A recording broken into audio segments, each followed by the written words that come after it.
Chapter 4. No one wanted to get right back into a cab, so they started walking across Trafalgar Square on foot. Dad gave LuLu a piggyback ride because her shoes were a little too tight. "Mom, I think you should let us sing in your concert," Mia said. "Oh, you do you?" Mom asked, her eyes dancing. "We could have a special song, like the one you wrote for us. I'll bet the audience would love it."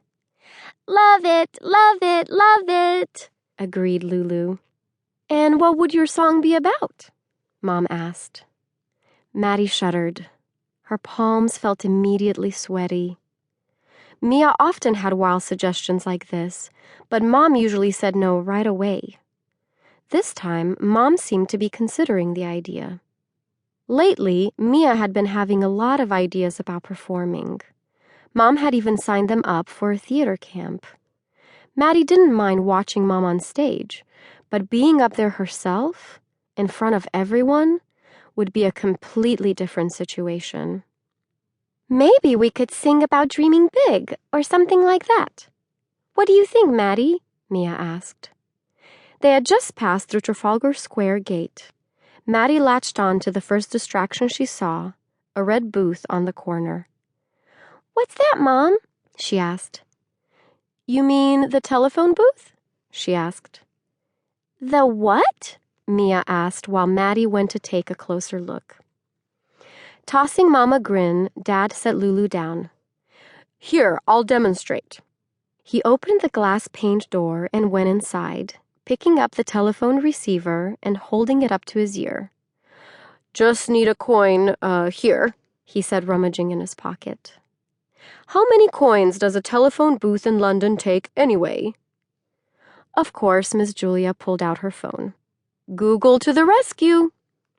She scrolled for a moment, frowned, and then scrolled again. "What does it say?" LuLu asked. "It's not as simple as you'd think," Miss Julia said. "First of all, the British pound has only followed a decimal system since 1971.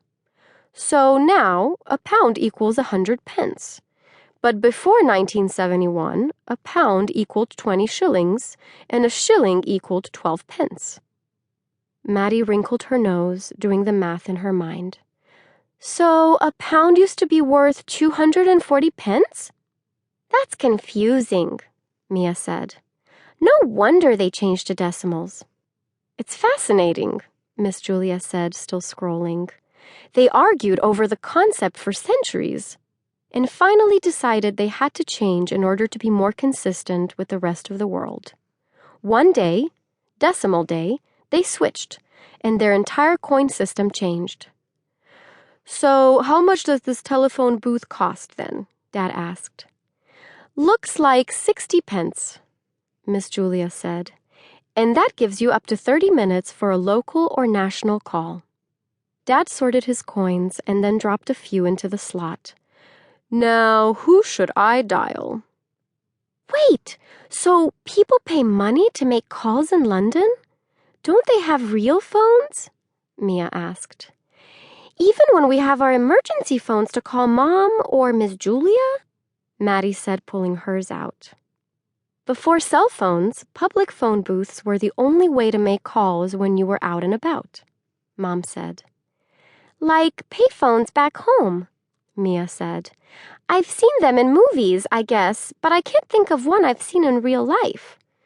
Well, maybe the call boxes on the freeway. I've seen some of those." "But why is the phone in a booth?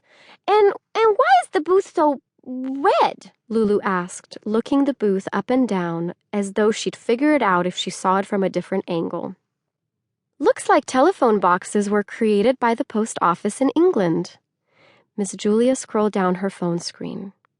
"The post office managed mail and telephone, all communication, and they wanted the phone and post boxes to be architecturally pleasing. So they had a competition, and this is what they ended up with. Red, so the booths were easy to spot." "Will they keep them always?" Mia asked. "I mean, now that everyone has a phone in their pocket." "I hope so," Maddie said, taking a turn inside the booth.